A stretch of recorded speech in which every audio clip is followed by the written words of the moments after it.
안녕하세요 여러분, 아구킹 김주영입니다. 오늘은 여러분에게 우리 치과에서 가장 메인이 되는 치료 중에 하나고, 제가 개인적으로 생각했을 때는 정말 꾸준하게 받아야 됨에도 불구하고 잘 안 되고 있는 예방과 치료의 꽃이라고 할 수 있는 잇몸 치료에 대해서 간단히 설명을 드려보고 치료 케이스도 한번 살펴보도록 하겠습니다. 우리가 일단은 잇몸 치료가 뭔지부터 알아야 됩니다. 우리가 병원에 가서 상담을 받고 하면은 스케일링도 하시고 잇몸 치료도 해야 됩니다 막 이렇게 얘기를 하는데, 스케일링은 뭐고 잇몸 치료는 뭐고 뭔 차이인지가 궁금하시잖아요. 차이를 설명을 드리면은, 스케일링 같은 경우에는 위생사 선생님들이 하시는 치료죠. 의사도 물론 할 수 있습니다만은 위생사 선생님들이 훨씬 잘합니다. 그래서 치아를 이렇게 나눠보면은 머리랑 다리랑 허리도 있겠네요. 건강한 잇몸, 젊은 사람들의 잇몸은 머리까지 잇몸으로 덮여 있어요. 근데 치아 머리가 밥을 먹고 양치를 안 하고 이러면은 치태가 쌓입니다. 그거를 긁어내주는 거를 스케일링 이라고 합니다. 머리 쪽만 다루는 거예요. 근데 머리가 있으면 이렇게 잇몸이 있단 말이죠. 근데 사실은 이 잇몸이 치아에 딱 붙어 있지 않아요. 가끔 가다가 잇몸에 구멍이 생겼다면서 병원에 오셔요. 잇몸에 무슨 구멍이 생겼냐면은 여기 이렇게 이쑤시개로 쑤시니까 여기 쏙쏙 들어간다고 하시는데, 사실은 잇몸은 이렇게 붙어 있는 게 아니라 이런 식으로 붙어 있어요. 이런 식으로.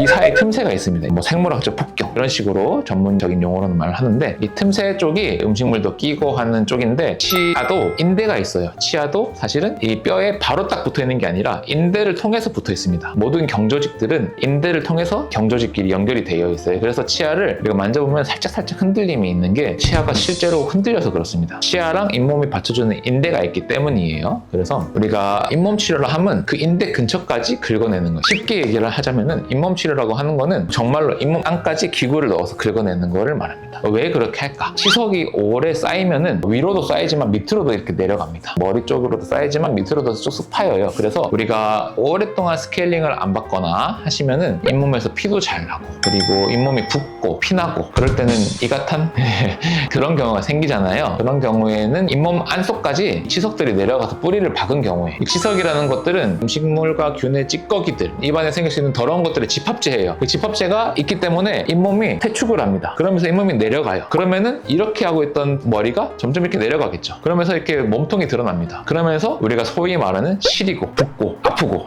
그런 것들이 생깁니다. 그런 것들을 미리미리 방지해주기 위해서 잇몸 치료를 하는 것입니다. 근데 이제 이 잇몸 깊숙이까지 기구를 넣어서 하면은 딱 들어봐도 되게 아프겠죠. 그래서 마취를 좀 하고 진행을 해요, 보통 잇몸 치료는. 그렇기 때문에 의사의 영역으로 들어가게 되는 거고, 마취를 하고 빡빡 긁어내기 때문에 잇몸 치료를 하고 나면 좀 아파요. 특히나 잇몸 치료를 처음 받아보시거나 하면 많이 아픕니다. 그래서 잇몸 치료를 받고 났더니 더 잇몸이 붓고 염증 생기고 아프다, 시리다 이런 말씀을 하시는데, 그럴 때일수록 더 자주, 그러니까 매일 받으라는 게 아니라 주기를 철저하게 지켜서 받다 보면은 잇몸이 짱짱하게 좋아지면서 치료를 할 게 없어지니까 또 깨끗하게 됩니다. 이해가 되시죠? 그래서 스케일링과 잇몸 치료의 차이는 그런 것이 되겠습니다.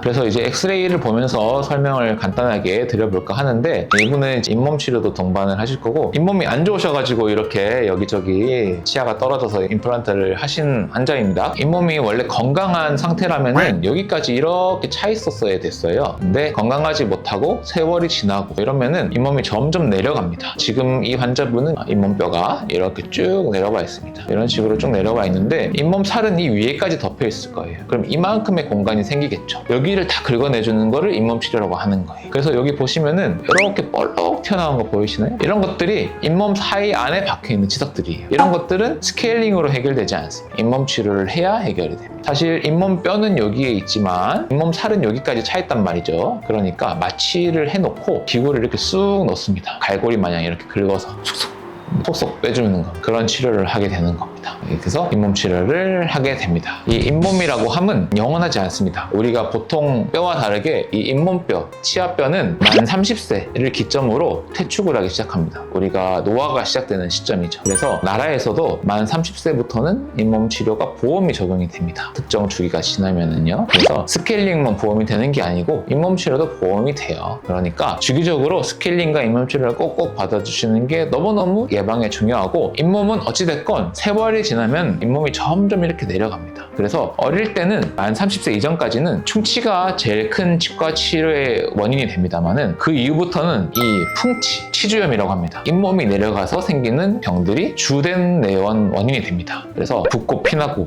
시리고 아프고 이런 것들은 다 풍치의 영향이고 욱신욱신거리고 치통들 이런 것들은 충치의 영향이고 대부분 임플란트를 하게 되는 주 원인은 나이가 들어서 잇몸이 내려가서 주저앉으니까 잇몸이 이렇게 잡고 있던 치아가 몸통을 지나서 다리까지 노출이 되는 거예요. 그러면은 이게 흔들흔들하다가 빠지고 그런 경우가 되겠습니다. 이분도 지금 보면은 엑스레이상을 봤을 때 거의 뭐 다리만 이렇게 붙잡고 있죠. 잇몸이 많이 내려간 겁니다. 이렇게 다리만 붙잡고 있는 경우는 곧 빠지겠다. 근데 잇몸치료를 하게 되면은 이 속도를 현격하게 늦출 수 있습니다. 잇몸치료를 한다고 해서 죽을 때까지 잇몸이 안 내려가지는 않아요. 우리가 피부과를 맨날 다닌다고 주름이 안 생기는 건 아니잖아요. 하지만 노화를 늦출 수 있다. 그런 개념에서 접근을 하시는 게 좋고 예방적인 치료로 아주 훌륭한 치료다라고 생각하시면 좋겠습니다. 잇몸 치료 받으셨는데 잇몸 치료 받으니까 잇몸이 뭔가 더 내려가는 느낌이 있다고 하셨거든요.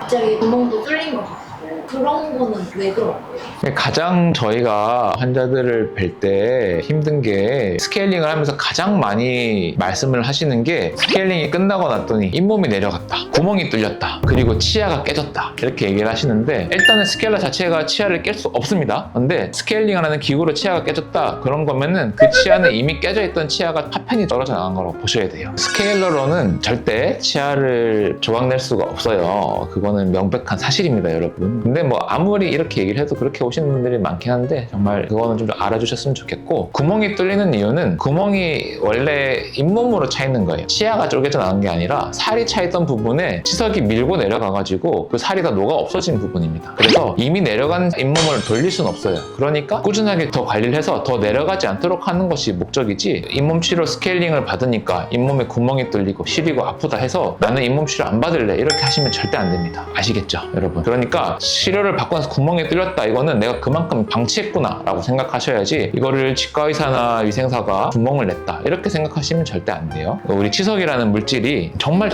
해로운 물질이거든요. 그러니까 그게 잇몸에 끼면은 잇몸이 거기서 차가서 녹아 없어집니다. 그렇기 때문에 더 빨리 치석을 떼야 되는 것이지 또 치석이 계속 잇몸 근처에 있으면은 자극을 줘서 잇몸이 막 빨갛게 부어올라서 빵빵하게 부풀어 있다가 치석을 제거하면 그런 부푼 조직들, 염증 조직들을 다 사라지게 되니까 가라앉으면서 구멍이 더 커지기도 해요. 그런데 그럼에도 불구하고 꾸준히 받으셔야 그나마 있는 그 구멍이라도 지켜낼 수 있습니다. 그렇게 구멍이 뚫릴까봐 치석을 방치하면 절대 안 돼요. 알겠죠? 이 스케일링과 잇몸 치료 그리고 주기적인 검진 이 세 가지만 하셔도 치과에서 크게 아플 일이 별로 없어요. 치과에서 경과관찰을 하다가 조금 충치가 번진다 싶으면 빠르게 치료하면 별로 안 아픕니다. 잇몸이랑 스케일링도 꾸준히 받으면 별로 안 아픕니다. 그러니까 꾸준히 치료를 하시면 크게 아플 일이 별로 없습니다. 잇몸 치료를 열심히 하게 되면 사실은 치과 의사가 굶어 죽겠죠. 하지만 여러분도 아시겠지만 이렇게 열심히 얘기를 해도 잘 안 하십니다. 그러니까 이렇게 열심히 얘기를 하는 겁니다. 아시겠죠, 여러분? 저를 굶겨 죽이고 싶다. 난 네가 너무 싫다. 그러면 저희 치과에 열심히 오셔가지고 잇몸 치료를 받으면 됩니다, 여러분. 그래서 말씀드린 잇몸 치료, 스케일링, 그리고 충치 검진 꾸준하게 6개월에서 1년 정도 간격으로 받아주시면은 저랑은 자주 보더라도 항상 웃으면서 볼 수 있을 겁니다. 그러니까 울고 화내고 언성 높이면서 가끔 보는 것보다는 자주 웃으면서 보면은 물론 저는 조금 가난해지겠지만 그래도 행복합니다. 그럼 오늘은 여기까지 잇몸 치료에 대해서 설명드리고 마무리하도록 하겠습니다. 안녕.